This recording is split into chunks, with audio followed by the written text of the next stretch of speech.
Hey, you guys, welcome back to my channel. This is part 2 of how to move on from a breakup. I am Latersa Blakely, super thrilled to have you here. Make sure you hit that subscribe button if you haven't already. Turn on the notifications so that you will be the first one to get the inside scoop.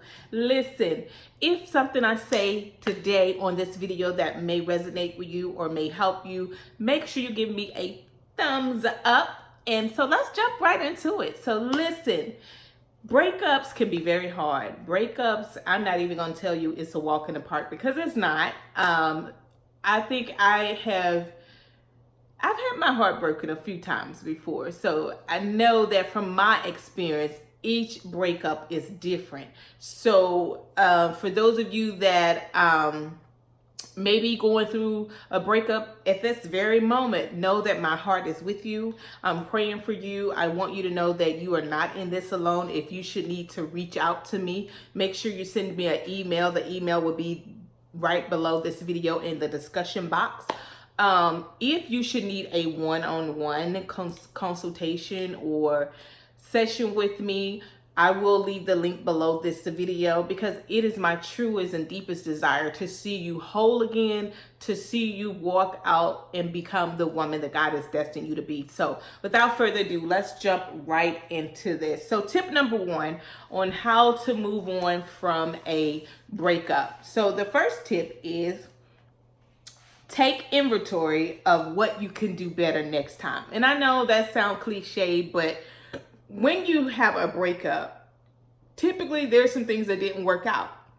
So during your season of alone time or singleness, like most of us are, or even for those of you that are married, you can take inventory of some disagreements that you guys may have had and see what you can do better the next time you guys have that same conversation. But for the sake of this video, we're talking about those that maybe going through a breakup or on the verge of a breakup.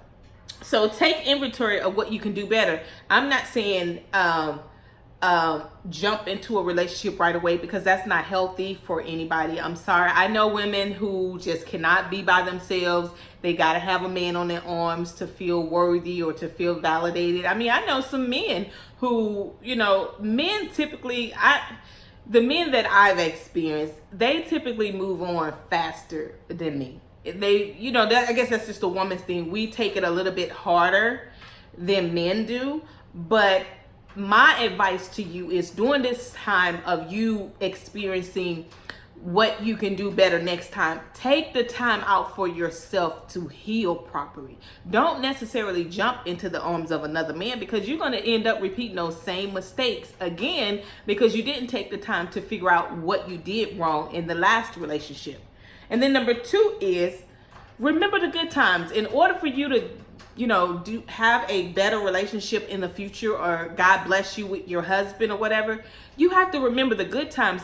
Just because a relationship ends does not necessarily mean the man is a horrible person, he's a dog, and he's all of that. Sometimes you have to remember the good times in order for you to continue to move forward. Because if you stay stuck on what he did wrong or what you did wrong and you play the blame game, it's going to keep you stuck in that relationship. And we're not even going to talk about soul ties. I think I'm going to have to do a whole video on that because them soul ties is, woo, they ain't no joke, girl. They ain't no joke. And I had to find that out the hard way. Honey, let me tell you. But listen, you have to understand there were some good times between you guys. Don't just necessarily focus on the bad times that happened because not the entire relationship wasn't bad because you was with him for years or however long it was you were with him. You had some good time. So instead of dwelling on all the bad things that happened, all the situations that broke your heart, remember the good times because that's going to help you in your future relationship. Number 3, increase your prayer life. I can't say this enough. Prayer to me is like therapeutic for me, like writing in my journal. I write a lot of my prayers down. I write them to God. I talk to God on a regular basis. That's most important to me. So increasing your prayer life could mean spend a few moments every morning or every night before you go to bed and say your prayers. You know, God already knows what's going on, but when you talk to him and take the time out to really truly pour your heart out to him, he loves that. He wants to build a relationship with you, and the only way you're going to build that relationship with God is by spending time in prayer. That's not the only way, but increasing your prayer life is going to help you move past the hurtful situation or hurtful things in your relationship that just currently ended. Then number 4 is get a spiritual counselor. I don't care if you don't hear anything else I tell you. Going through a breakup, whether that's a breakup from a long-term relationship or a breakup from a marriage. Me personally, going through a divorce was harder than any relationship I've ever been through, because so much was taken out of me, and it was like so many years I invested into that relationship, and when it ended, because I had a spiritual counselor and I had prayer warriors around me, I could have went left. I could have ended up back in the crazy house. But because I had spiritual counseling and spiritual prayer warriors around me, on those days when I couldn't pray for myself, on those days when I didn't feel like getting out the bed, I had girlfriends to call me and say, look, Teresa, get up. Go to the movies, get up, go to get something to eat, get out the house. Because y'all know when you're in the confined and those walls sometimes start to talk to you. I don't know. Comment below in the videos if you've ever been depressed or if you've ever been in a dark space in your life where you feel like you don't want to go anywhere, you don't want to be around anybody, you've isolated yourself. You have to have people around you that can build you up during this low stage in your life, because going through any kind of a breakup, it's going to be painful. It's going to hurt like heck. I'm telling you guys, I have never felt that much pain, I don't think, in my life.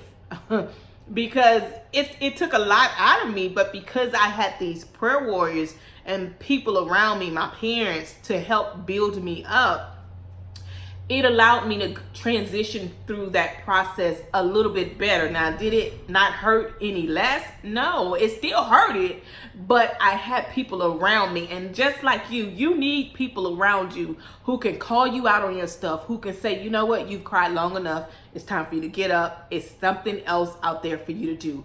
Occupy your space rather than checking and doing all this stuff that's not giving you anything but causing more pain. So get a spiritual counselor. And then 5, in order for you to move on from a breakup, you got to stop talking about him. You got to let his name die. And for those of you that are like me, you still have children with your ex-husband or what have you, keep your conversations minimal. Don't just be texting him out the blue. Don't be calling him out the blue. I don't know about you, but that feels a little weird to me. Like, I don't really have anything else to say. You know, if it's nothing outside of the kids or something like that, I don't really have any conversation for him. You know, not saying anything bad. I'm not being ugly or mean, but that relationship is over. I'm not friends with him on social media. I don't, it's like I keep my engagement with him very minimal, if that makes sense. Because in order for you to move on from a breakup, you can't be on his social media page. And if you are like me and you're very sensitive about certain things, you can't be friends with him and then you're seeing on your feed what he's doing, who he's with, and especially if he's already moved on and you haven't. Or even if you have moved on, you still don't need to be on his page, checking for him, texting him, sparking up crazy conversations, reminiscing about no, you need to keep all that stuff to a very minimal. And for those of you that don't have kids by your ex, praise God, because you don't have to deal with him, period. In my case, I have to deal with him for life because we have kids together. Well, not for life, but well, yeah, kind of, sort of, yes, it will be. So my situation is a little different from you guys that don't have any kids by your ex. So it'll be a little bit easier to detach, to move forward, knowing that you don't have to conversate with him, you don't have to see him, or whatever the case may be. So stop talking about him, ladies. He can't die. You can't move forward if you keep talking about him all the time. It's like you won't let your heart rest. You won't let your mind rest because you're constantly talking about it. You ever been around that friend and they broken up, but they still talk about them as if they're together? Comment below. Let me know if I'm not the only one that had a friend that they say they're done with the person, but they're always constantly talking about them.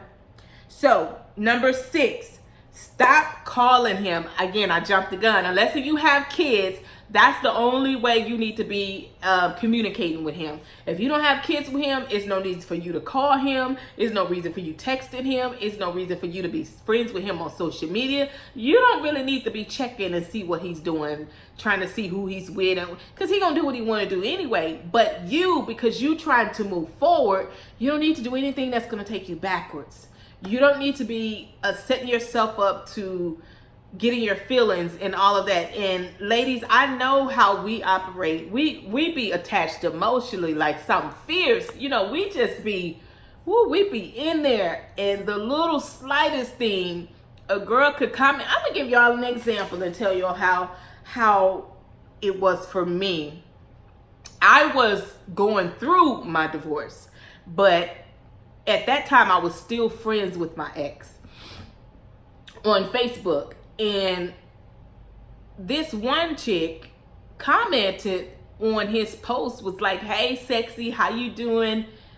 or something to that effect. I can't remember, it's been years ago, but I can't remember exactly how she put it. But I'm like, we ain't even fresh, like the divorce ain't even finalized yet, and this chick, probably somebody he had already been dealing with, I mean, she talking to you like some stuff I would say. And I'm like, and I ain't gonna lie, I got in my feelings and I called and I'm like, who is this chick? Like, why is she, how does she even know what just took place? Like, I think he had got a speeding ticket or something like that, and he had just got off the phone talking to me, but somehow this female, now I'm like, how is she knowing about what you doing and where you just come? I'm like, damn, for real, boo? Is this? So yeah, I got in my feelings, and it hurted, because even though we was headed down divorce and all of that, I'm like, we ain't even freshly finished yet. Like, it ain't even signed on the dotted line yet, you know. But that's the kind of stuff that you want to guard your heart about, because it's easy to get in your feelings, and you don't need nothing to take you backwards, ladies. I'm telling you what I know for sure. If you're checking and you're still friends with him on social media, get off this video, pause it, whatever, go unfriend and block. For some of you that are nosy like me, you have to block, because you're going to always sometime get tempted to go see what your ex is doing. Block them, that way you can't find them, you can't see anything, whatever.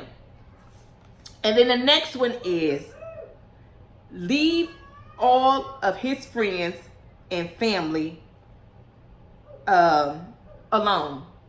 Not saying you gotta be mean or anything like that, but when you break up with somebody, you don't need to still be friends with the sister, even though y'all was close. You don't still need to be friends with the mom, even though y'all was close, because all of that just triggers what was, and it's no longer the case. So you gotta, when you break up with him, you gotta break up with the family too. And that's just, it's easier said than done, because if you're with somebody for a long period of time, you get attached to the family. But here's where it trips you up. When y'all leave and part ways, the family is always going to be asking stuff, and it's always going to trigger what used to be. And in reality, it's no longer. So you staying connected to them, not being mean, not being harsh, but you're looking out for your heart. You're looking out for you. You got to move on and allow yourself time to heal. You can't heal still talking to the mother-in-law, still talking to the dad-in-law, still talking to the grandma, still talking to the sister, the brother. All of that stuff is just going to remind you of what was. It is no longer there. And then the next one is learning a new trade or skill. This is your time to focus on you. What can you learn new? What do you want to learn? Get out and adventure, explore. And then number 9 is get your finances together, sis. Do y'all hear me when I tell you, going through a breakup, or if it's anything dealing with a marriage or anything, them finances get shot to, I can do a whole scope on that. But anyway, get your finances together. And then the last and not least is travel the world. This is your time to explore. This is your time to go out and do things that you want to do. So take advantage of this time. Don't be so quick to jump into the arms of another man, because that's really not going to serve you if you haven't taken the necessarily time to properly heal. So I hope these tips help you today. I hope that you got something from this. Remember, if something I said resonate with you, share this with your peeps, share this with your friends. Give me a thumbs up. Make sure you turn on your notifications so that you'll be the first to hear when I drop a new video. Make sure you subscribe to my channel. Tell all your sister girlfriends about me. Listen, I want you to understand that you are absolutely enough, and everything that you need is already on the inside of you. God bless. Mwah.